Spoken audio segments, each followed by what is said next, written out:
আজকে আজকে এই সকাল সকাল বাজার করে নিয়ে আসলাম এই পাট শাক, এই লাউ, এই বিট, এই কুমড়ো, এই সজনে ডাঁটা, তারপর ঢেঁড়স, তারপর হচ্ছে তোমার গাজর,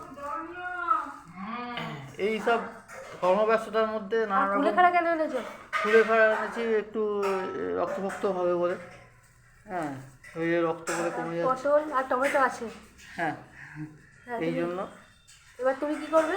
তো এই জন্য এই সবজিগুলো আনা হয়েছে, খাওয়া হবে। আবার সেই রবিবার বাজার যাব, তার আগে এই সবজিগুলো ঢালা হলো এবং এখন কাটবে। আজকের নানা রকম কর্মব্যস্ততা, মানে কালকে আবার একটা ছুটি আছে, তো এই জন্য আজকে সবজিগুলো বাজার করে নেওয়া হচ্ছে। কালকে আবার একটা কাজ আছে বলে আমাকে বেরিয়ে যেতে হবে।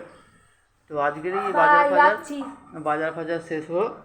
হ্যাঁ, এদিকে থালা বাসন মাজা হচ্ছে, ঢুংঢাং আওয়াজ শুনতে পাচ্ছ, এদিকে রান্না হচ্ছে।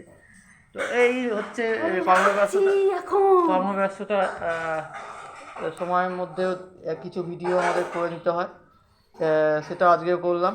তো বন্ধুরা, আজ এই পর্যন্ত। অন্যদিন অন্য একটা ভিডিও নিয়ে আবার আসবো। তো আমার ভিডিওটা ভালো লাগলে অবশ্যই লাইক করো, শেয়ার করো, সাবস্ক্রাইব করো আর দেখতে থাকো আমাদের সঙ্গীতা স্টোরি। তো রাখছি বন্ধুরা।